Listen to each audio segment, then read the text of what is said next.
On a clear, calm, sunny day on the edge of a huge natural pit, the festival was gaining momentum. People couldn't help but notice that this year the scope of this event is much greater than before, because the year was better than all previous ones. Each family tried to stand out in order to receive the dragon's blessing. This deity is considered the most powerful of all in the area, so people come here to pray even from afar. A couple of locals were discussing the king's generosity in sacrificing so many pigs' heads when they noticed the cake starting to fall off the plate. The superstitious men were very frightened by what they saw. One of them suggested that the pig did it, but the second objected to him, reminding him that she was dead. Panic began to overcome the first, more unbalanced man. Flocks of birds soared up, flying away in fear. This sight acted as a catalyst for panic for the second. Huge pieces of earth began to break off and fall down, leaving behind clouds of dust. The ground began to disappear from under the feet of all the guests who came to the holiday. Screams began to be heard from everywhere that it was an earthquake and everyone needed to escape. The mountains that had previously remained in the basin began to collapse. Stones flew in different directions like bullets. The entire basin and the site of the former festival were covered with a dense veil of smoke and sand. From the thick darkness, the silhouette of a female figure with horns appeared. She was hungry and looked for the dragon cook. Coming out into the light, the girl examined the remains of the festival. A wide variety of food items lay at her feet. Having picked it up from the ground and bitten off a small piece of flatbread, the horned one immediately spat it out. Her eyes filled with anger, and she decided that no matter where the person she needed was hiding, she would find him anyway. The guy shouted in horror that he was not a dragon cook and woke up in a cold sweat. Sitting on the bed and breathing heavily, the young brown-haired man tried to calm down after a terrible dream. The region in which the young man lived was famous as a paradise, and this is not only due to the marvelous views and abundance of products, but also thanks to the well-known unique treasure trove of gastronomy of the Moss family. The high heat licked the sides of the pan as the cook cooked pieces of chicken and red pepper in it. 2 delicious plates, one of which contained a salad called autumn flower, which is a secret recipe of the family and was famous for the energy of its elegant form and genuine crunch, were ready to be served to the third table. The chef praised the newcomer and ordered the waitress to take and show these dishes to the young master. The young man was sitting at a table, puffing and trying to win a game on the phone. Angry that he had lost, the guy did not seem to notice the waitress, who, embarrassedly approaching him, informed him that his order was ready and asked whether he should serve it to her. Suddenly turning his gaze from the mobile phone screen to the girl, he addressed her, which caused the employee, who was about to leave, to break out in a nervous sweat. Putting the phone aside, the brown-haired woman asked to bring him a salad. The cooks looked at each other, trying to figure out who would be dealt this time. But the arrogant newcomer proudly replied that it was he who made the required dish. The main idea of the salad was that chopped radish, chopped easily and quickly, when placed on a plate, would resemble an autumn chrysanthemum. The young master took the chopsticks in his hand and picked up a small piece of radish with them. Taking the piece with his fingers, he turned to the manufacturer of this dish and reminded him of the 3 conditions that must be met for this salad. But the piece of vegetable he picked up did not correspond to any of these rules, since it was thick, uneven, and could not be called a flower petal at all. Looking at the small slice of radish like a fanatic, he ordered the cook to practice using a knife and repeat this dish by tomorrow. The man, being confident in his creation, was shocked to the core. However, his surprise quickly turned to anger. His eyes became bloodshot, and he began to shout like crazy throughout the kitchen that the guy was only giving orders, and he had never shown his skills. Unable to control his emotions, the new employee rushed at the guy with his fists, accusing him of being crooked, and 2 other employees barely restrained him from being stupid. Throwing his cap at the feet of the boss's son, calling him a loser, the cook moved to the exit. Throwing over his shoulder that his hopes of working in an establishment with 100 years of glory were not justified, since he did not expect that the boy would tell him how to cook. The guy called out to him to stop him. Looking into the offended eyes, he boldly admitted that he was a loser. But this had nothing to do with the fact that their family always strives for excellence in cooking. Adding that the newcomer does not respect his own food and is not sensitive to the opinions of other people, therefore he does not deserve to be a chef. Turning around, the man laughed, asking why he didn't deserve it just because of the words of some youngster. The owner of the establishment appeared in the kitchen and asked whether he would believe that he did not deserve the title of chef, if Moss himself said so. Everyone was surprised by the elder's unexpected appearance. Grandfather said he heard the argument and wanted to comment on something. 2 other employees, who knew the grandfather firsthand, immediately realized that the matter smelled of kerosene. Looking piercingly into the eyes of his interlocutor, The owner noted that his grandson may be a little picky, but this is not the main problem, because the company's reputation is based on excellence. Since it does what no one else can do, it makes a culinary ideal. And then the grandfather began to ask questions that led the frantic employee to a nervous stutter. Plopping down on his knees, the once smug man burst into tears. Pressing his palms to the floor, he began to ask forgiveness from Hugh Moss for being wrong. Later, sitting at a table in the backyard, the grandfather asked his grandson to take care of himself. Tim only cheerfully replied that he was a representative of the 28th generation of the Moss family. Grandfather confirmed that his talent and understanding of culinary art are worthy of this title, and he expressed his regret about the unexpected problem. But the grandson replied that even despite his hands, he was not completely hopeless. Jumping up cheerfully from his chair, he raised his leg and stretched it towards the teapot standing on the table. Deftly balancing on one leg, he hooked the kettle by the handle with the toe of the other, and throwing it up, he launched it into the air high up. The teapot spun around its axis in the air. Raising his limb upward on a longitudinal twine, he caught the teapot on the sole of his boot. Not finding words to express his feelings, the grandfather looked at his grandson in fascination. The child's perseverance and efforts forced the old man to shed a stingy man's tear. Standing with a teapot on his leg, the guy rejoiced. At that moment, one of the kitchen employees ran out into the backyard, saying that things were bad. At the news that someone had formed a crowd outside, the teapot fell off Tim's foot and broke. The guy screamed angrily, angry that someone wanted to make a fuss. An expensive car stood in front of the entrance, from which a middle-aged man in a black suit and a loosely dressed guy in shorts and a hooded sweater emerged. The crowd gathered around was indignant because those who arrived in an expensive car knocked down the sign from the restaurant. When falling from a height, a good quality sign with gold letters broke. The man and the guy carefully examined the building. The blue-eyed, silver-haired young man asked the elder if this was exactly what they were looking for, making a snarky comment about how this was some old rotten diner. The man, ignoring the taunt, confirmed that this was what he was looking for. A tear rolled out of his eye as he thought that 100 years had already passed. However, having pulled himself together, he firmly stated that the time had come for the Moss family to pay a huge price for what had happened once. Decisively coming out to meet the uninvited guests, Tim menacingly asked what kind of bastards had created a mess here. Having met the eyes of those who had arrived, the guy was very surprised. His opponents had similar feelings. The brown-haired man's gaze fell on the fact that the silver-haired man was standing on a broken sign. This sight was beyond his strength and was the last straw. The sneaker standing on the letter seemed to be trampling on his soul.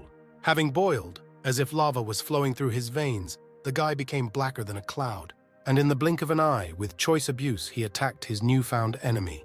The aggressive attack was complemented by sincere wishes for death, but his attack was completely repelled by the enemy, and apparently it was quite easy for the guest to repel the blow. This state of affairs did not suit Tim, so he said that the enemies would not intimidate them, and warned that no one would escape unpunished today anyway. The man clapped his hands, sarcastically remarking on the greatness of the Moss family. At that moment, the head of the family came to the threshold. The elder calmly said that his family always helped those around them, but since those who arrived had broken their sign and were trampling on it, they themselves asked for punishment. The crowd went wild, demanding reprisals against the couple. The elderly man repeated the arguments of the assembled onlookers with a grin, and then he laughed loudly, as if he had heard the funniest joke of his life.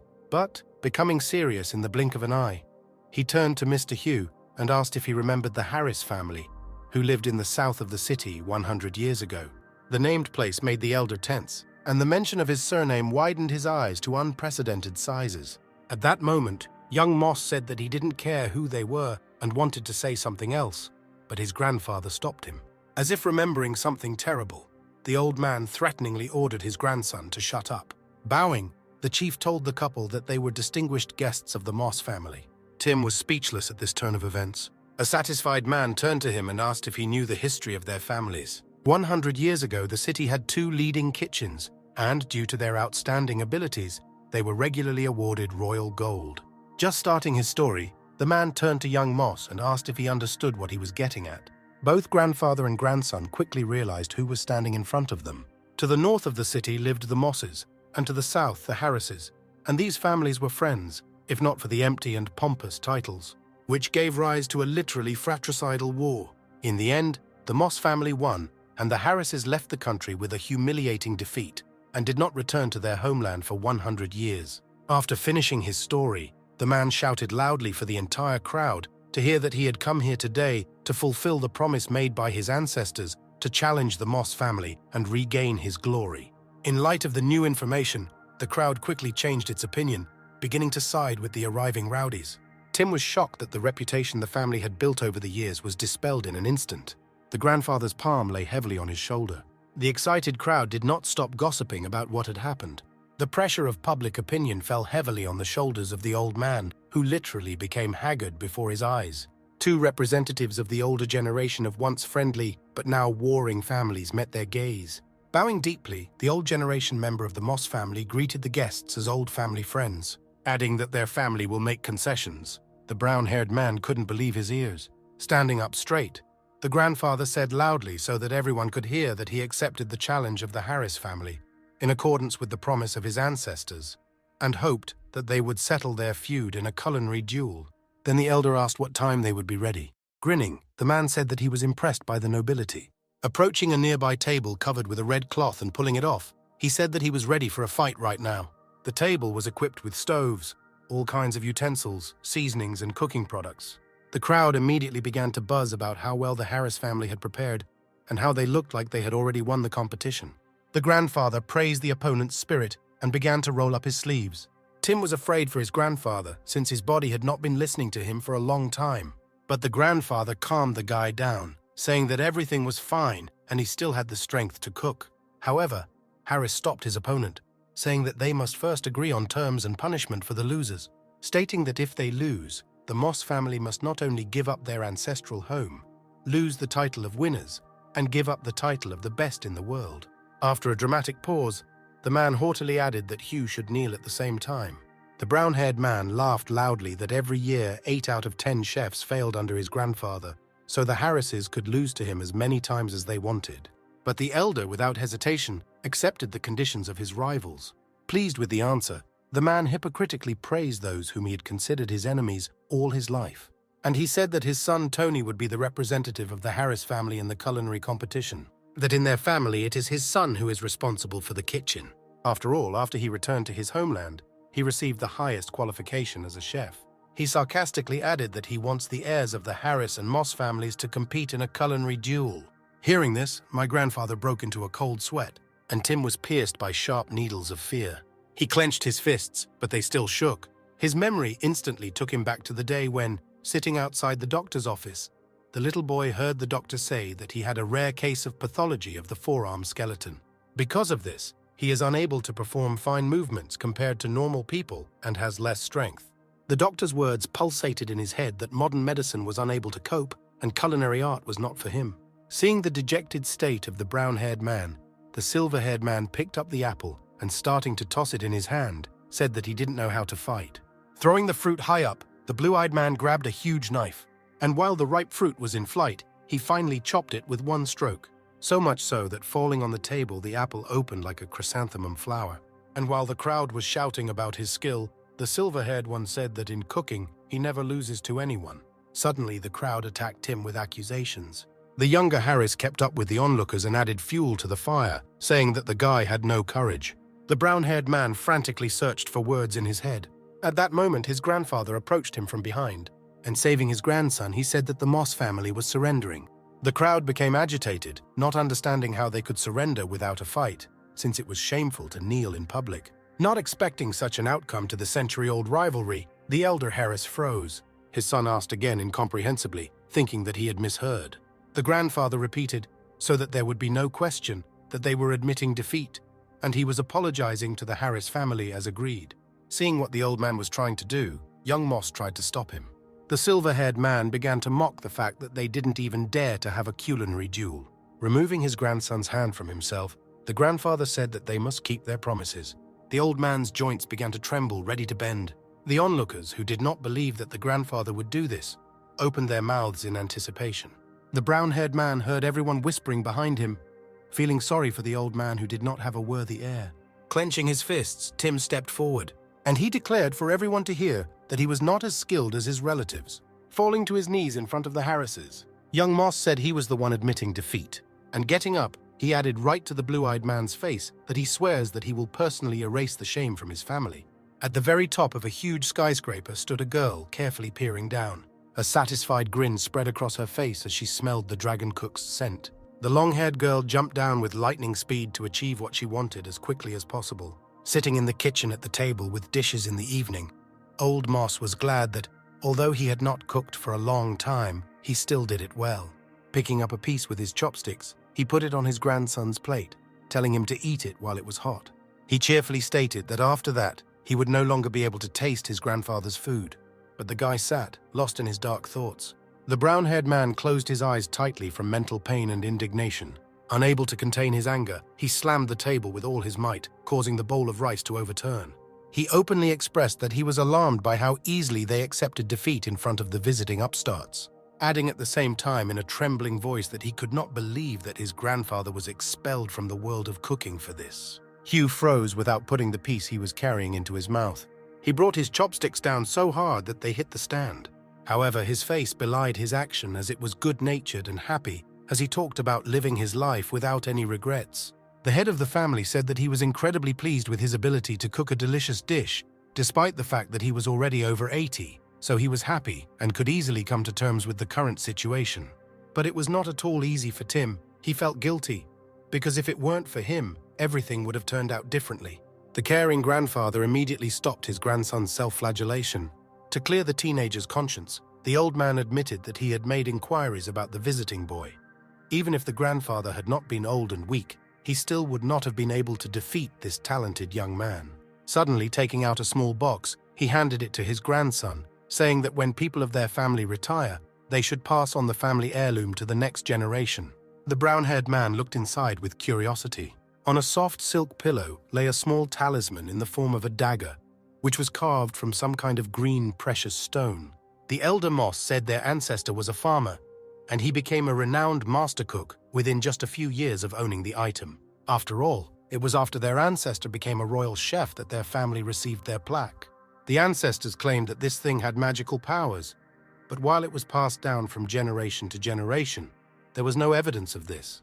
Therefore, the grandfather, waving his hand, honestly said that he was only fulfilling the family rules, and Tim should also keep this talisman.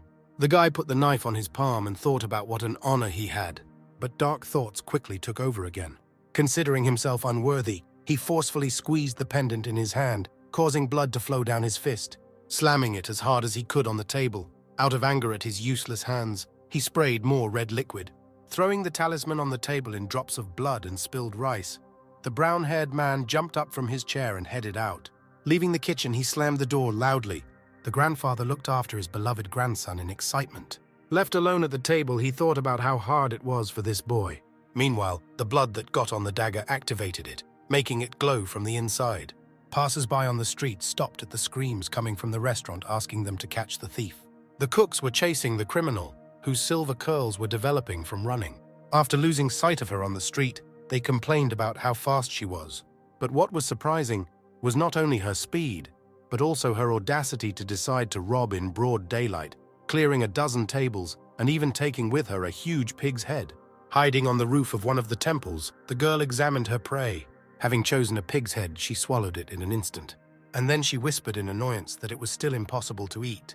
Addressing the carved statue as the fourth brother, the thief asked why there were so many people here, expressing her concern that if she did not find the dragon cook, she might simply be beaten to death. Patting the dragon on the head, she capriciously asked the brothers not to just stand there, but to help her with the search. The wind immediately brought a familiar aroma, and her receptors immediately felt that the dangerous blade was activated, and therefore the cook was on Earth. Thanking the brothers, she jumped down from the roof. It was deep night outside, but the windows of Tim's room were glowing. The guy, lost in his thoughts, lay on the bed. The words of his grandfather were spinning in his head that this knife, a family heirloom, a sign of hope, which he must accept since he is the only heir. The wooden shutters on the first floor of the house slammed. The brown-haired man immediately got out of bed when he heard a strange sound. The guy immediately thought that it was robbers who had entered the house. Taking a baseball bat, he went to check. On the ground floor, in the moonlight, someone was sitting at their kitchen table, gobbling up the food left there. Having finished with the provisions, the uninvited guest was tired and went to bed on a nearby sofa. The young man, watching all this with a bat in his hands, became angry at the disrespectful attitude of the man who burst into the house and decided to teach him a lesson. Sneaking up to the sleeping man, he swung his hand and gathered his courage. And then, as hard as he could, he hit his target. A terrible female squeal was heard throughout the house. Not expecting that the robbers might turn out to be a girl, Tim was shy. The owner of the house arrived in time to hear the noise and flipped the switch. The kitchen lit up, showing everyone a girl sitting on the floor with 2 ponytails of long silver hair, holding her head in pain, and the younger Moss, looking at her discouraged, and even dropping the bat from his hands. The girl rubbed the sore spot and glared at her offender. He looked back guiltily, raising his hands in a surrendering gesture. Flashing her golden dragon eyes, she told him to say goodbye to his life. Her left hand immediately began to transform into a scaly dragon paw. From such an unexpected transformation, the guy's eyes almost flew out of their sockets. She wanted to grab him by the chest, but suddenly she saw a medallion hanging on his neck. And then she recognized a dangerous blade in the green pendant. Her eyes widened, and the anger in them changed to surprise. The guy stood motionless, trying to count the girl's emotions. Her hand became human again, and she immediately took the medallion from his chest. Moving close to Tim's face, she sniffed him. Without hiding her joy, the silver-haired girl grabbed the brown-haired man's jacket. Rejoicing at her discovery, while the young man was perplexed, she waved her hand in the air, outlining a circle, which immediately sparkled with gold. The portal opened, the girl cheerfully stepped into it, and with the words "come with me," she pulled Tim along with her. The resulting funnel immediately sucked the guy into it, not even giving his grandfather the opportunity to come to his senses. The old man threw his stick to catch his grandson, but the magic portal had already completely hidden the guy from him. Suddenly, a girl's hand appeared from the already closing tunnel. My fingers groped and found a plate of food on the table, and deftly picking it up, they dragged it along with them, accompanied by a distant voice that said that their labors should not be wasted. The vortex funnel disappeared as quickly as it appeared, leaving my grandfather bewildered in the empty kitchen. Looking around, Hugh was horrified to discover Tim's bent aluminum baseball bat. This discovery left him even more shocked by what actually happened here. Flying along the air corridor of the funnel, the young man carefully closed her eyes from the bright light that covered everything around her. It was impossible to see anything from such a strong glow. The brown-haired man crossed his forearms in front of his face in order to somehow protect his eyes from the burning brightness. This helped him open his eyelids a little to try to see something. Pictures of an unknown world appeared before his eyes. His eyes, realizing that he was no longer under the power of the golden portal, widened. Finally, realizing that he was simply falling among the clouds, the brown-haired man screamed in hysterics. Flying headfirst to the ground, he had already said goodbye to life, regretting only that it was all because of some thief, and promised her that after death he would not leave her alone. The girl, with her mouth full, indignantly asked who this guy was sending threats to. Approaching the young man who was hanging upside down, waving the fried leg she was eating in front of his face, she said that even as a ghost, he couldn't do anything to her, since she was not afraid of ghosts. Realizing that he was no longer falling, Tim began to twitch aggressively, demanding that the unknown woman let him go. Smiling radiantly, the long-haired woman introduced herself as his ancestor. The young representative of the Moss family was angered by these words, and he said that they insulted his entire family, since she herself was almost a baby, and then again asked to let the respected person go. Instantly boiling, the silver-haired woman gave the brown-haired man a delicious right hook without even removing the fried leg from her fist. Then, calmly opening a golden pentagram in the air, as if nothing had happened, the girl said that it was time for them to return, while Tim, lying on the ground, cried, regretting his imminent death. Before he could delve deeper into self-pity, he was caught by the collar and dragged somewhere. The long-haired girl flew high in the sky, holding the brown-haired man by the collar. Tim began to be actively indignant that this could have been done somehow differently, otherwise she would strangle him. At that moment, when the young man once again asked to let him go, a terrible huge monster approached him, which had several mouths like nesting dolls, one inside the other. Frightened by an unprecedented monster, the guy began to climb on top of the girl like a drowning man on a rescuer. Not appreciating such closeness with a creature of the opposite sex, the silver-haired girl in anger began to tear his hands off herself, screaming for him to let her go. After a quarrel, they reached their destination, and the girl lowered him to the ground. Having read the sign on the temple with the inscription that this is Toyota's house, Tim remembered that this is the same average dragon glutton child. Having covered the brown-haired woman's cheek, the offended long-haired woman asked who he called a glutton, busily explaining to the guy that she is the goddess of food and not one who eats a lot. While young Moss held his bruised forehead and fumed at the nonsense he was now hearing, a golden glow began to surround him. The girl opened the gate with a spell, at the same time transforming into a goddess with 2 green horns in a white and green robe. Taking his eyes off, the young man was either surprised or drooling at the appearance of the beautiful dragoness. The long-haired woman commented on his stupid look and said that she was the 9th princess of the dragon family. She proudly revealed that she was in charge of the delicacies of the 3 worlds and owned the Toyota Palace, being the mistress of this place. Winking at her companion, she allowed him to call her Susie. The guy hardly heard her name since all the previous information filled his brain, turning off the function of normal thinking. Before he could come to his senses, Tim saw how the dragoness revealed some kind of contract to him, which she demanded to sign immediately. The young master respectfully addressed the princess, trying to understand what was happening here, but instead of answering, she shoved the contract in his nose, more demandingly ordering him to sign. Deciding to answer the question asked of her, the Horned One briefly repeated her story, that she is the goddess of food and is responsible for delicious food among the creatures of the 3 worlds, and on Earth there is no one better than a dragon cook.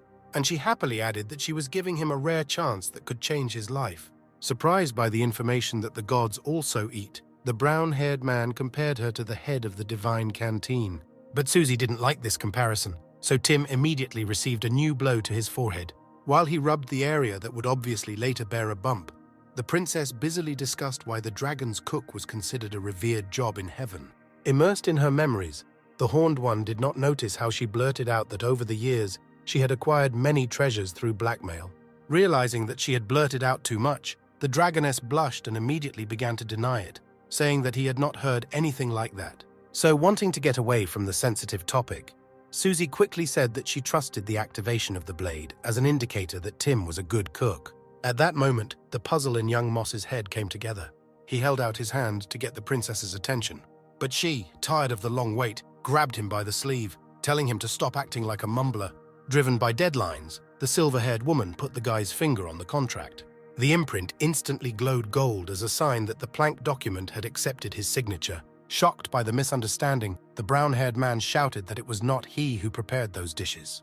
But it was too late, as the princess, grabbing the glowing contract, showed it to the temple. Bright golden rays illuminated the entire structure. Susie watched the future transformation with delight, while Tim watched with detachment. Pieces of gold leaf fell from the sky like rain, and in an instant, the once beautiful temple collapsed before our eyes.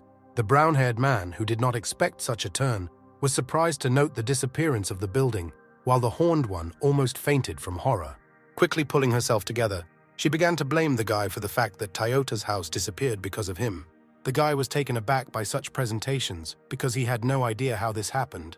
Trying to understand the situation, the silver-haired one explained that this house changes depending on the characteristics and skills of the new cook, and since this has never happened before, she didn't even think it was possible. Grabbing the guy by the chest, the angry Horned One asked how well he could cook and threatened him that she would kill him if he lied. Young Moss replied that he had already told her who cooked that food, not forgetting to remind her how she forced him to sign the contract without even listening. The dragoness puffed with indignation, but she could not object to the guy. At that moment, a divine voice sounded behind her, announcing that the dragon cook had returned. The realization that everyone was already aware made the princess petrify with horror. One after another, the voices of those who were already aware of the news began to sound in the sky. Realizing what kind of trouble she had gotten herself into, Susie turned around angrily and, glaring at the young man, angrily asked what dishes he could cook. The embarrassed brown-haired man timidly replied that he had never cooked anything before. Tears flowed from the dragoness's eyes when she realized that she would simply be killed along with this undercook. At full speed and with a wild cry, something blue was approaching the couple from behind. The creature, whose shape was something between a drop of water and a fish, tearfully complained to the princess about how the guards of the eastern heavenly gates were harassing him while waiting for the dragon's cook. Taken aback, the brown-haired man tried to ask who it was. Grabbing the creature by the cheek, ignoring his objections, she said that his name was Paul, and he was the master spirit of Toyota's house, and they would see him often. Hearing the last remark, the amorphous one looked carefully at the guy. Flying up to Tim, the spirit joyfully asked if he was the dragon's cook. Young Moss replied, pointing to his companion, that according to this evil girl, he was the cook, discouraging Paul and angering Susie. Ignoring the tone in which the brown-haired man spoke, the spirit rejoiced that Toyota's house was saved and asked the guy how well he cooked. The sudden awkward silence that followed confused the blue creature. Having learned the truth, Paul clutched his head in horror. Tim explained that he did not want to be the dragon's cook, and the girl simply dragged him here by force. The Horned One did not like this interpretation of the situation, and she angrily began to justify her behavior. Trying to break up an argument that would lead nowhere, Paul shouted loudly, telling him to think about what to do next.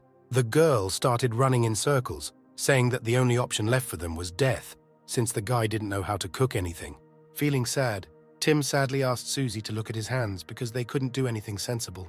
The deity and spirit fixed their gaze on his hands but saw nothing. Then the dragoness decided to use her X-ray vision. Having illuminated his hands, the Horned One saw that the tendons and veins were faulty, so she assumed that he was disabled. Looking at his hands, the brown-haired man's words got stuck in his throat. Accepting the fact that the guy was not to blame for the current situation, the princess said that one heavenly pill would be enough here, so she decided to send him back to Earth before he was torn apart here for not knowing how to cook. Unexpectedly, young Moss stopped the princess. With a conspiratorial look, he placed his hand on her shoulder and asked her to repeat what she had said. Silverhaired thought that he simply did not hear her last phrase and repeated that she would send him back to the human world. Looking at the girl with cunning eyes, the guy asked to repeat the phrase that was a little earlier. Not understanding what he needed, Susie repeated the phrase that his tendons and veins were faulty. The eyes of the young man approaching the target became more and more sly when he asked to repeat the proposal that was between the two. The Horned One was quite fed up with this sudden interrogation, but she repeated her words about the heavenly pill. Having heard what he wanted, Tim literally wagged his tail with joy, asking the dragoness where such pills were sold. Silverhaired said that while it would be a piece of cake for her to get the heavenly pill, she wasn't sure she wanted to look for it since the guy had caused her too much trouble. Telling the would-be cook to return, the princess opened a portal. Without allowing the young man to say a word, she grabbed him by the windbreaker like a rag doll, and in one movement she pushed his head into the golden tunnel. The whirlpool began to suck the brown-haired man under his cries that there was no need to rush, and he wanted to talk. Feeling that he was flying further and further, young Moss shouted with all his might that he would help with a feast for the guards of the eastern heavenly gates. At that same second, an even more powerful force than the one that pulled him forward pulled him back. Satisfied with her trick, the Horned One pulled the guy out by the collar and slammed the portal shut. With a sly smile, the silver-haired one clarified whether he would really do what he said. Tim looked back awkwardly and confirmed his promises. Approaching the place where there once was a luxurious temple, which is Toyota's home, they saw a small stall, more like a street vendor's shop. The trio, in disheveled feelings, looked at the remnants of their former luxury. Young Moss, not knowing what to do with his awkwardness, muttered that everything was not so bad. Not appreciating such encouragement, Paul attacked the guy with accusations that this type of temple was only his fault. The dragoness promised the young man that if he failed, she would kick his ass. Turning to Susie, the brown-haired man said that although he did not cook in her world, in his world, he never had problems with traditional cuisine. But she was skeptical about such a statement due to his health problem. Looking at his fingers with enthusiasm, young Moss said that he knew many dishes that could be prepared without using his hands. A spirit intervened in their conversation and offered the guy a tour, to which he was surprised, because it's just a small stall. But Paul, smiling ominously, said that this house is a unique artifact of the three worlds, and the treasures are located right inside the closet. Reaching for the handle, Tim asked incredulously if this was an ordinary locker. Opening the door, the young man released some smoke, which began to fill everything with itself, making it difficult to breathe and see. Then the guy heard him being told to open his eyes. Having obediently done what he was asked, the brown-haired man was fascinated by what he saw. An incredible world with unprecedented animal inhabitants appeared before his eyes. He began to admire the stunning huge garden, to which the amorphous one did not fail to reproach him for the fact that last time the royal garden was 1,000 times larger than this one. Further, the spirit showed him plants that grow in heaven itself. After that, he took the young man to the yin-yang space, where the dragon cook prepares one dish that can be reproduced countless times. At the end of the tour, already salivating from the delicious smells, they walked into a corridor where there were many storage vessels, and Paul warned Tim that only the dragon cook could use all this, because as soon as they tried to put their hands into the process, the food would turn out tasteless. In light of the new information, the spirit asked the guy if he was ready for this. Having made eye contact with the candidate, the amorphous one received an affirmative answer. Having made lightning-fast circles around the newcomer, leaving behind a golden contrail, he performed the initiation ceremony into a dragon chef. When the glow of initiation ended, someone's hand lay on the young man's shoulder. Susie congratulated young Moss on the fact that the house was now officially his, and said that she would like to see how he could cook without his hands. At that moment, thousands of recipes for such dishes flew through the guy's head. Filled with confidence, he said he knew what to do. Huge clawed paws shook the ground and broke trees. A rooster of unprecedented size with burning eyes spewed tongues of flame from its beak. The young man ran as fast as he could out of fear, trying to catch up with him. The dragoness and the amorphous one were dying of laughter from the fact that the cooks were beating up the ingredients. Dodging the erupting flames, the hero shouted in tears that it was not a rooster, but some kind of monster. Having found the coward in the bushes, the princess and the spirit roared with laughter, continuing to mock the fact that what kind of cook and ingredients were like that. Finding what was happening hilarious, the horned one said that it was just an ordinary fire chicken, and all generations of dragon cooks with a knife in their hand could get any ingredient, and that they would be very ashamed if they saw their follower now.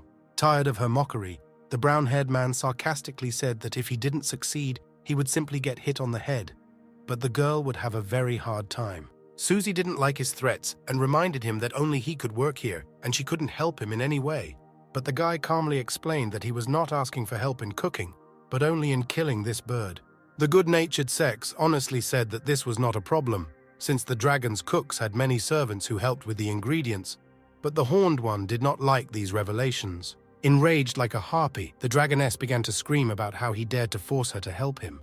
The brown-haired woman subtly hinted that this thing, meaning the giant rooster, was already nearby, to which the silver-haired woman continued to be indignant that she would not help in any way.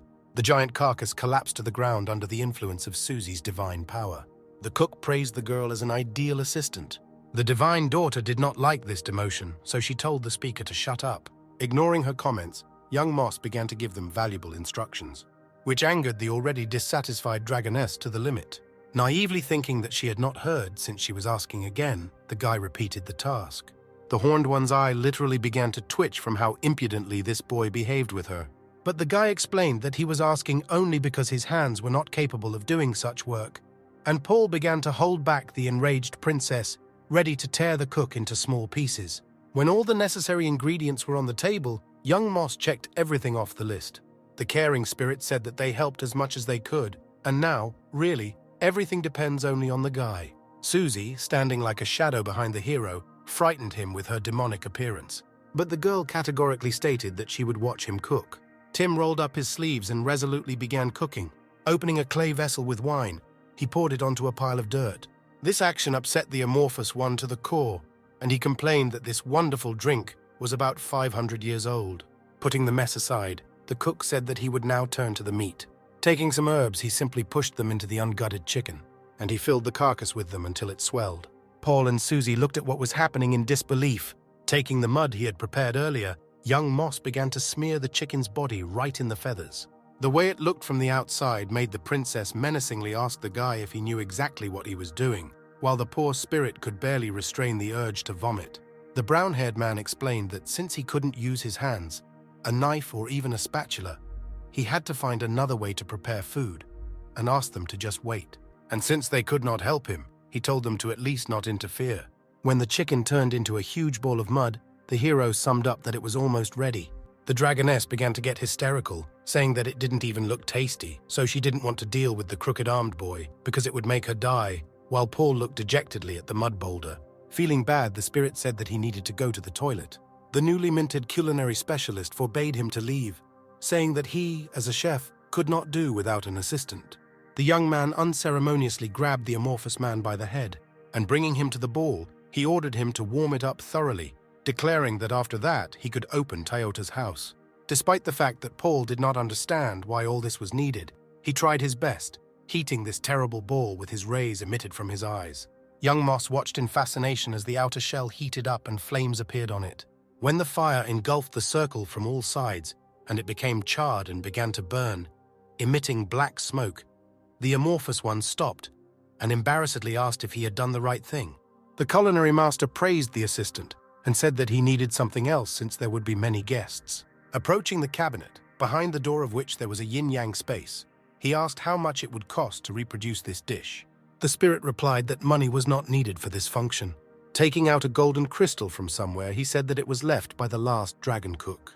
At the same time, he explained that immortals who want to eat must pay the dragon's cook with such crystals, since this is a kind of currency, which is the key to activating all functions of the restaurant. He sarcastically remarked that if the cook had done something worthwhile, he could have received this pebble as a reward. Saying that Paul talks a lot, Tim snatched the activation key from him. Having opened the cabinet with the yin-yang space, young Moss put the luminous treasures there, asking in surprise why the spirit did not believe in him, while the latter, standing behind him, pointedly showed him the fakie. Everything around was filled with a dazzlingly bright golden light. The rays, as if alive, walked around the cook, and they concentrated around a huge ball of mud.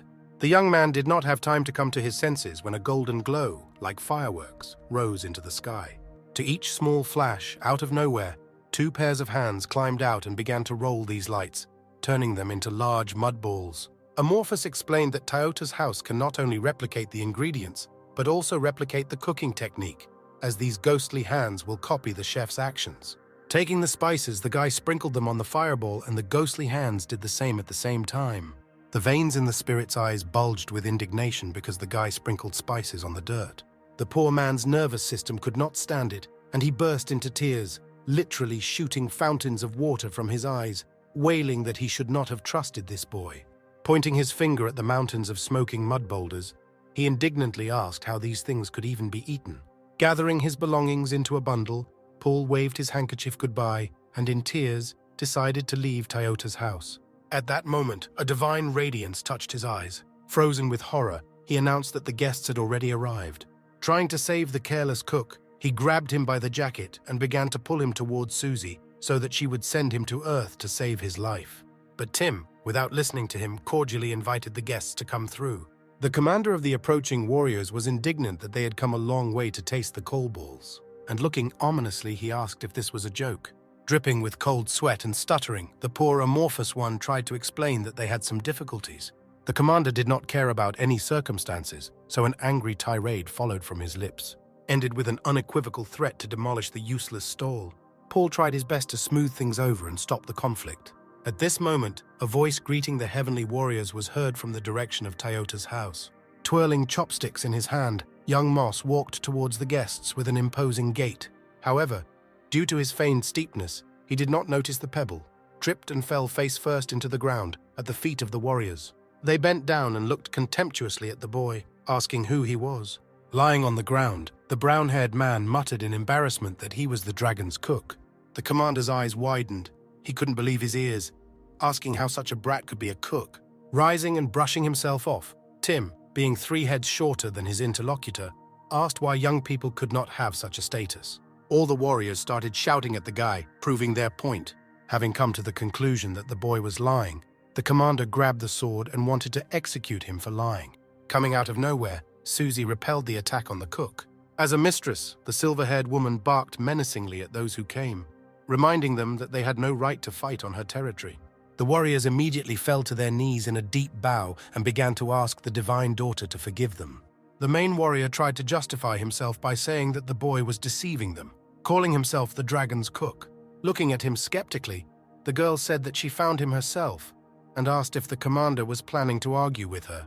Out of harm's way, the warriors decided to take away their commander before they themselves got the worst of it from the princess. But Tim stopped the already departing guests, asking them not to leave, which greatly angered the dragoness, who had with such difficulty dispersed these idiots. When those called out turned around, young Moss threw his stick with all his strength at one of these earthen balls. Having hit the target exactly, he punched a hole in it. In an instant, the crust began to collapse and crumble. Pieces of dirt with chicken feathers baked in them flew in all directions. Smiling radiantly as he watched the process, the brown-haired man confidently said that they would like the food he had prepared for them. When all the dirt had cleared away, the observers saw an appetizing chicken carcass, perfectly baked, with a crispy golden crust, exuding a captivating aroma. Salivating from the smell, the warriors discussed in surprise that they could not even think about the contents of these unsightly stones. Taking a deep breath of the pleasant smell, Paul and Susie closed their eyes in pleasure, and the newly appointed chef, with pride, asked everyone to eat while it was hot. Having torn off a small piece to try, the horned one brought it to her mouth. Everyone froze in anticipation of her fateful verdict. Sensing the taste through her receptors, The dragoness lit up with happiness. Unable to hide her emotions, she jumped up and down with pleasure, screaming about how amazingly delicious it was. All the warriors, without hesitation, attacked the food like wild animals. Feeling the rich aroma and simply indescribable taste, the servicemen found themselves literally in heaven with bliss. Delighted with this dish, Susie asked what it was called. Tim proudly said that this yummy thing is called heavenly chicken. The guy busily told the recipe and the history of the name of this dish. Suddenly, those who just recently wanted to kill him for lying raised their hands and began to honor the new dragon chef, praising his wonderful food. The warriors continued to throw their hero, despite his indignation due to his fear of heights, which is why the Horned One sarcastically asked them if they really no longer doubted the boy. Overjoyed, the Amorphous One cheerfully announced the official opening of Toyota's house. Looking at young Moss basking in the glory, the dragoness honestly admitted to herself that he deserved it. Continuing to fly in the hands of the guards, the brown-haired man thought that he must definitely ask Susie for a heavenly pill, since he must heal his hands. At sunset, a satisfied Paul called the princess and the cook to see how much they had earned. The Horned and Amorphous One simply beamed with joy, while the newly minted cook looked on with an uncomprehending gaze. Seeing the fabulous sum, the dragoness, emotionally, pressed the spirit to her chest so that he, poor thing, was greatly embarrassed to find himself in this position. The heavenly couple explained to the earthly one that this huge silver crystal calculates the profits of Toyota's house, and also collects ratings and comments. The last addition confused the brown-haired man, and he stammered and asked again, thinking that he had misheard. Paul walked up to the crystal and showed a tiny arrow on it, which you need to pull down, like on a touchscreen, and then comments will appear. Having done this, the Amorphous One demonstrated on a silver polyhedron countless messages and high ratings given by the individuals who tasted his cooking, all of whom were legendary, those about whom legends are made. Young Moss felt a little uneasy from such enormous pressure, but the princess was always ready to support him, so the sobering click was not long in coming. Silverhaired reminded him that she told him how honorable it was to be the dragon's cook here, so he needed to think carefully about the next dish. Putting his paws together and forming a pug, Tim asked if she had forgotten anything. Making a surprised expression on her face, the Horned One pretended not to understand what he was talking about. Not expecting such a reaction, the brown-haired man, looking suspiciously at his interlocutor, asked if she had decided to deceive him. Laughing awkwardly, the girl asked the spirit to bring him a jar of snacks, and the guy was extremely surprised when he heard this. Having brought a small clay vessel, the Amorphous One took out a large candy in a golden wrapper and handed it to Tim, who, looking at the sweetness, incredulously asked if it would really cure him. The princess flirtatiously winked at the cook, saying that he was underestimating Toyota's house, and told him to quickly take the pill so that they would have another advantage. Paul, with a conspiratorial air, whispered in young Moss's ear that Susie was a famous businesswoman in heaven. This confused the guy even more, who thought about how this information could reassure him. Hugh was sitting at a table in the backyard of his house and was sad. Not knowing where to find the strength to come to terms with the loss, the grandfather constantly whispered the name of his grandson, asking the void where he was. Suddenly, he thought he heard a familiar voice calling him. Turning around, the old man saw no one. Only the wind rustled the leaves on the trees. Hugh exhaled sadly, upset that he had misheard. Raising a glass of tea to his lips, the elder again heard a voice calling him. Suddenly, a golden funnel appeared in front of him, the same one that swallowed up his grandson. The head of the heir appeared from the bright glow. The head of the family immediately bombarded him with questions about where he was and when he would return. Tim sheepishly replied that he couldn't say yet, but asked his grandfather not to worry because he liked it there. The elder was sympathetic to the younger's secret. The only thing he asked was to promise that he would not expose himself to danger and would definitely be fine. The grandfather lovingly touched his grandson's cheek, and tears appeared in both eyes. To break up the dramatic moment, Tim said he wanted to show him something. Taking an apple from his pocket and a knife from its sheath, he threw the fruit over his head. From what he saw, salty drops rolled down the old man's cheeks. Memories immediately took him back to the past, when he, with a baby in his arms, listened to the doctor's verdict that this baby had neurological and muscular problems in both arms, which would negatively affect his fine motor skills, which simply would not develop. The kid grew up, and when asked what you wanted to become, he always answered with enthusiasm that he wanted to be a cook like his grandfather. Spending all his childhood in the kitchen, next to his grandfather, the little boy tried to repeat after him, but everything was unsuccessful. He was constantly injured and nothing else. Tired of the baby's constant cuts and his worry for him, the man strictly forbade the boy to ever touch knives or try to cook. The young man concentrated with all his might, trying to imitate what famous chefs do in the air with an apple.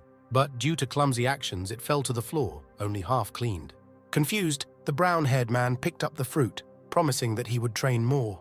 At that moment, on the other side of the golden tunnel, he was called, and the guy, apologizing, said that it was time for him to go. Finally, he promised that when he returned, he would cook them the best dinner in the world. The portal closed, leaving the old man alone with himself and his own thoughts. Tears streamed down the elder Moss's cheeks. Fixing his gaze on the starry night sky, the old man could not hold back the salty stream, filled with so many feelings that had been accumulating for years. And now, on one day, they decided to all pour out and ease his mental suffering. Giving free rein to his emotions, Hugh stood in the backyard for a long time, raising his head to the stars. A couple of heavenly inhabitants eagerly devoured the divine mud chicken. Having had their fill, they stretched out on a blanket lying on the grass on the riverbank. Amorphous periodically glanced at the waterfall where the new cook was training. He stood under the streams of water, holding the guard's huge sword above his head. Without calculating his strength, Tim dropped the gun, which hit him and sent him to the bottom, which greatly frightened Paul, who immediately flew up to him, asking Susie for help. Having caught the sword, the guy emerged from the water with it, which once again frightened the poor spirit. And then, as if nothing had happened, he returned to his position. The sympathetic assistant excitedly asked the princess if everything was fine with the guy, because he was acting like crazy. The girl calmly replied that since she had done everything to heal his hands, then if he had not started trying so hard, it would have been very ungrateful on his part, and besides, no one is forcing him. He himself understands that for now his hands are useless. They will remain so if he does not train them. Sitting down to continue the conversation, the dragoness said that although the heavenly chicken was delicious, Toyota's house must update its menu, otherwise they would disappear. The silver-haired girl complained that she had invested a lot of money in this boy, because in order to give him more time for training, they moved to Taya's space, where time flows differently. The princess complained that the owner of this place demanded all her treasures for being here. The Horned One was angry at Taya's super mercenary owner and at the same time mourned her jewelry, which she had been saving all these years. Tim, who came up behind him, asked Susie not to be angry because he would not let her down. And when his hands were in order, the restaurant would be even better than before. The caring amorphous man, turning to the guy, asked him to definitely take a break when he got tired, to which he replied that he wasn't tired at all, but he needed a little snack, and took the apple from the girl's hands. Raising the fruit to his mouth, he didn't even have time to bite into it when he felt his head spinning and his vision darkening, causing him to collapse exhaustedly on the ground. Looking at the exhausted boy, the dragoness thought that although he was not particularly talented, he was really trying. Since they did not have time for the guy to rest, she activated her golden energy and directed its rays at the tired man. When young Moss woke up, he was frightened by how long he had slept and began to scold the assistant for not waking him up. Angry at the downtime, Susie yelled at Tim to train faster with his sword so that he could handle a kitchen knife. Paul watched his boss's success with admiration, who, seeing the support from his faithful assistant, constantly demonstrated to him the presence of strength. The brown-haired man regularly boasted to his empathetic spirit. Once again, young Moss received a bone on the head from a dragon returning from a hunt, who angrily scolded him for enjoying such little things instead of training. Sitting on a blanket and eating the 5th portion of food Susie had prepared, Tim continually praised her culinary abilities, asking for more. While the brown-haired man was chewing, the princess asked him to give him her amulet so as not to waste time. Handing her what she asked for, the cook asked with a chuckle if she was going to give him a new sword for training, but the silver-haired one said that it was time for the knife. Having activated her energy and combined it with the amulet, the girl summoned the sharpest knife of the venerable dragon chef. The entire sky shone with the light of numerous portals. The heavenly couple looked up attentively, while the guy, having closed his eyes from the too bright light, could not even open his eyes. Almost killing the young man, a huge knife fell from the sky, the shape exactly repeating his amulet. To the brown-haired man, who did not understand how such a machine could be used, the helpful assistant immediately explained that the sharpest knife was a great relic and could not be used directly, but only needed to be touched. The spirit told me that you need to think carefully about what you want the knife to look like, and then it will change itself. He wanted to warn about something else important, but froze with disappointment. Seeing how the guy was already running towards the sword, the angry Amorphous shouted to him that he was an ungrateful boy and should return because he had not finished his story yet. Having touched the relic, the guy began to imagine different knives, but none of them met his requirements, so he even presented a small pirate blade, which he played with when he was a child, for which he immediately scolded himself. A childhood toy brought back memories of watching his grandfather work, and his mind immediately flashed to the image of the one his grandfather praised the most. Realizing what he needed, the young man shouted the name of this knife with all his might in order to secure his final choice. But instead of turning into something, the giant sword simply disappeared, leaving no trace behind. Frightened at the beginning, the brown-haired man suddenly felt a heaviness in his hand. Looking there, he saw the very cleaver that he had wished for. Pleased with himself, young Moss happily shouted to the couple that he had succeeded, and he had done it. The horned one answered with a grin that the show was about to begin, while the amorphous one covered his face with his hands, shouting at the top of his lungs for Tim to be careful. Before he had time to ask the assistant what this meant and why he needed to be more careful, the guy felt the knife move in his hand. The cook grabbed the handle with both hands, hoping to hold it. At that same second, engulfed in a golden glow, the cleaver soared up, lifting the young man from the ground, who held it tightly in his hands. Having risen high into the sky, the knife flew down with a flourish, and clouds of smoke scattered from the collision with the ground. The empathetic Amorphous was horrified when he saw the imprint of his boss's body on the surface. But Susie, raising her head, saw that after hitting the ground, the knife soared up again along with the cook. Once again collapsing to the ground, Tim had difficulty understanding what was happening. The dragoness approached and began to swear at him for touching the knife without listening to Paul. After complaining about how tired he was, young Moss wanted to take a break and began to unclench his fingers with which he held the handle. The Celestials shouted in panic that he must under no circumstances let go of the knife, otherwise he would lose the chance to control it. The assistant explained that as soon as the guy touched the knife, the so-called taming process began, and if he let go of the knife now, it would mean that all efforts were in vain since he gave up. The princess added that taming the knife, as a test of will and patience, would last 10 days. But after taming, the chef will be able to control this knife perfectly. Tim whined pitifully, wondering why they didn't tell him this sooner. The silver-haired woman said that the strength of the knife would change and encouraged the guy, saying that everything would be fine. The blade began to glow and the cleaver began to twitch again in the guy's hands. A couple of moments later, the most gorgeous bump adorned the tamer's forehead. The next 10 days turned into a living hell for the young man, but he held the knife steadfastly.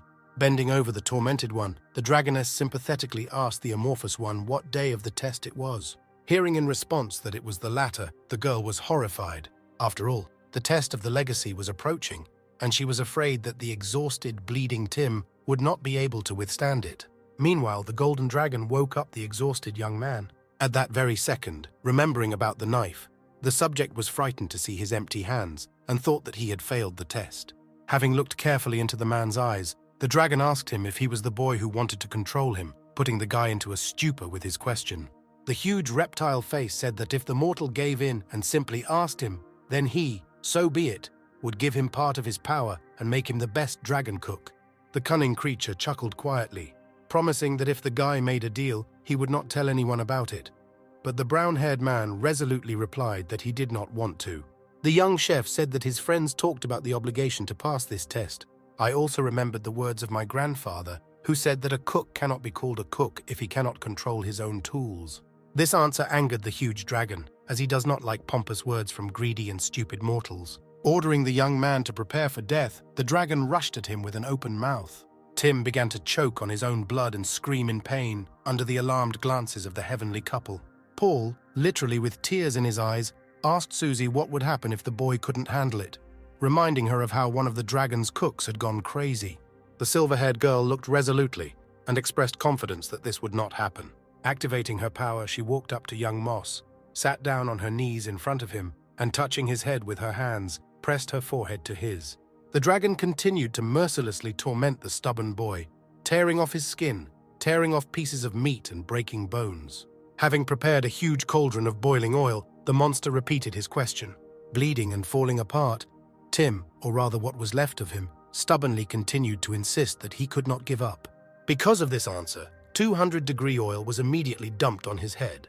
Feeling like he was dying, Tim heard Susie calling his name, saying that although he didn't know what he was going through, the main thing he had to remember was that this was all just a test, which was an illusion, and she must be confused with reality, but must find a way out, and she believes that he will definitely be able to do this. The dragon was indignant that a mortal could not give up. Shouting that the boy could not defeat him and he would turn him into mincemeat, the huge reptile launched 1,000 knives at him. The mention of the processed food brought young Moss back to his childhood when his grandfather would fry shredded raw meat and he would read a book. The little boy enthusiastically shared with his grandfather the cool knife techniques described in this book, and he dreamily said that if he could do everything that is written in this book, he would cook as deliciously as his beloved grandfather. The knives flying at the brown-haired man immediately fell to the floor as one, and suddenly, out of nowhere, water splashed and the reptile roared in refuge at the mortal, scolding him for breaking his illusion. The guy calmly explained that since it was just a trick of the mind and the dragon was not trying to kill him, everything that happened was reminiscent of culinary lessons. The toothy monster objected, because understanding the essence of what is happening and overcoming your fear are two different things. Tim sincerely thanked the dragon for the experience. Realizing that his love for cooking was enormous, the dragon said that the test had been passed, adding that the mortal is ready to be controlled. Having caught on to the word, the brown-haired man began to ask the dragon to repeat the scene with 1,000 knives again. The giant reptile looked discouraged at its interlocutor and summed up that he was crazy. Meanwhile, in the real world, Susie, worried about Tim, tried to revive him, find out if he received her message and demanded that he not die. While the girl was indignant at the futility of her attempts, a paper crane chirped high in the sky and fell like a leaf into her palm. The note said that the one who wrote was aware of the return of the dragon cook, so he would come tomorrow to the feast and take divine dishes. Caring Paul was furious, shouting that the owner of Tyre's space had gone completely crazy and was mocking him because the poor boy's life and mind were now in danger, so what kind of feasts could there be here, and even by tomorrow? This news threw the two heavenly inhabitants into great hysterics. Having transported the cook to Toyota's house, the princess and the spirit, holding their heads, sat and watched as the unconscious guy continued to tightly grip the knife. Amorphous expressed the hope that the guy would cope with this, just like last time. But the Horned One could not support him in this, saying that the boy knew nothing about the 8 divine dishes, and in general he had not even trained. Trying to stay positive, the spirit reminded her that Tyre's lease on the space wasn't up yet, so they could go there to train when the chef woke up. This did not help to console the silver-haired one, since even if the young man learns how to cook these dishes, the ingredients that make up them are very rare, and it is impossible to find them in one day. Clutching her head in despair, the princess told Paul to get ready and run, saying that she would take him to the ground where he could escape. But he, grabbing her by the ribbon on her belt, excitedly asked if it was a joke, since what she was going to do is a crime against heaven, and if she is caught, she will be killed. While the poor assistants mourned their unenviable fate, the cook at this time, using the abilities of the Golden Dragon, learned the cooking process from the inside.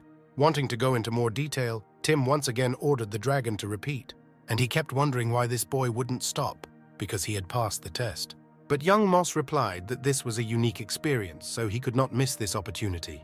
The cunning reptile wanted to get away from the new cook, so he began to say that he had already understood everything, and that he himself had a limited supply of energy. Glancing menacingly at the man who was trying to shirk, the brown-haired man reminded him that since he was the best knife of the 3 worlds, that meant he had to work. The young man non-stop tried on himself more and more new ways of cooking, forcing the dragon blade to work. The poor reptile, having fallen exhausted, was thinking of a plan on how she could have fewer encounters with this madman, making a thoughtful expression on his face. Tim said out loud his desire to get out of the illusion.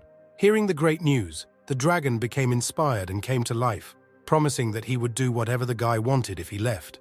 Jumping onto the giant head from above, young Moss ordered the sharp knife to tell about all the dragon cooks who came before him. The huge reptile was surprised by this request, but promised to tell him a little. This option did not suit the brown-haired man at all, so he said that then they would continue training. But frightened, the dragon immediately promised to tell everything he knew. Meanwhile, at Toyota's house, Susie tied the cook's body to a chair and asked Paul to hide himself and hide it, since she was obliged to protect him. Suddenly, a terrible wind arose, which did not bode well. The sky turned crimson gold, opening a huge portal. When the eye-scorching rays subsided a little, a beautiful red sports car and 2 security guards stood in front of the heavenly couple, and a space keeper in sunglasses, a Hawaiian shirt, and a huge cigar in his hands came out of the car. Susie was surprised not by the divine clothes, but he said that he had been walking like this for hundreds of centuries because it was more convenient.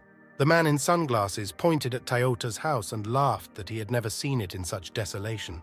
Seeing the guy tied to a chair, the keeper sarcastically added that he managed to find out about the cook who had never cooked. Silver-haired and amorphous were unpleasantly surprised by such knowledge of the deity. Taking a deep drag, the man answered the question that worried them, saying that she herself showed him the way to the house of that old man who cooks quite deliciously. The realization that she was being watched angered the princess even more.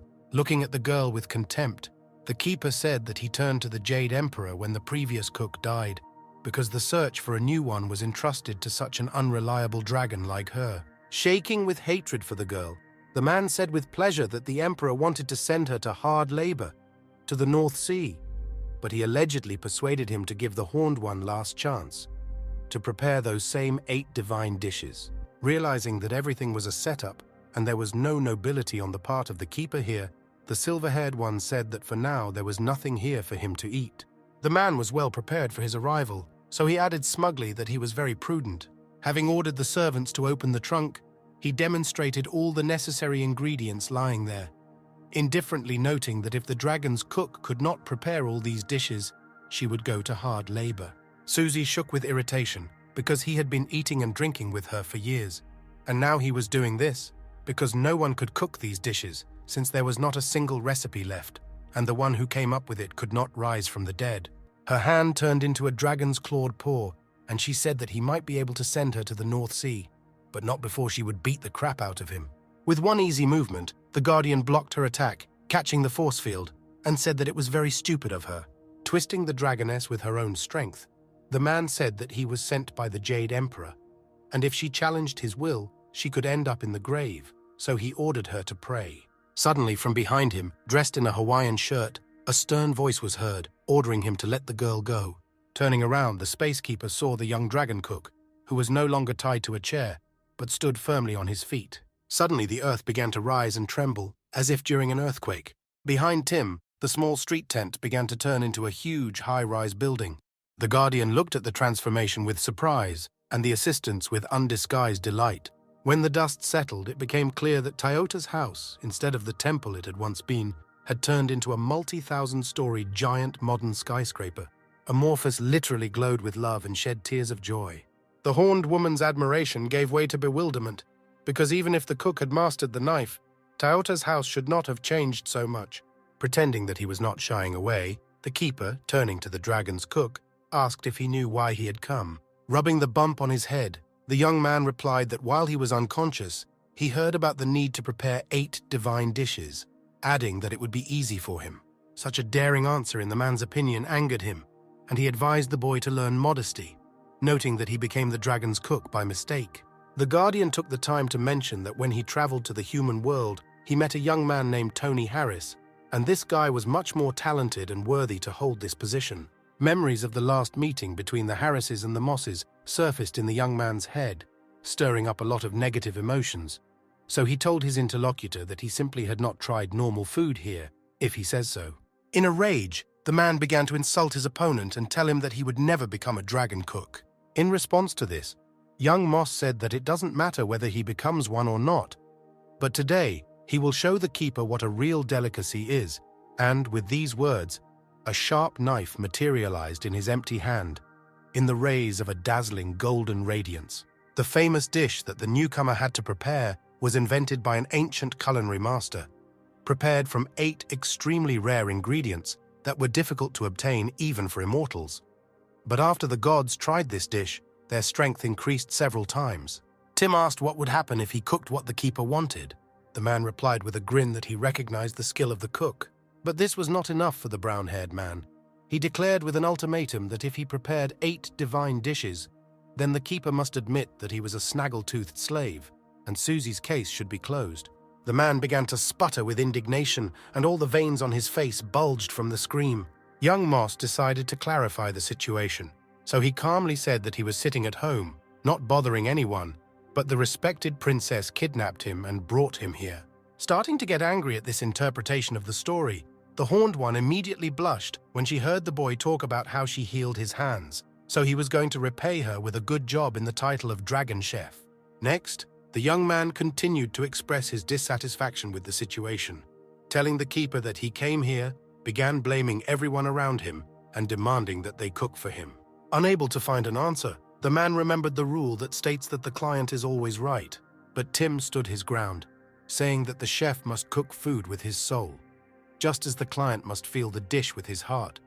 And if he forces him to cook, it will still not be a normal dish. The keeper, knowing in advance what kind of trap he had prepared, agreed to play by the cook's rules, and if he succeeded in preparing 8 divine dishes, he would apologize and close Susie's case. Otherwise, he will return the guy's old hands.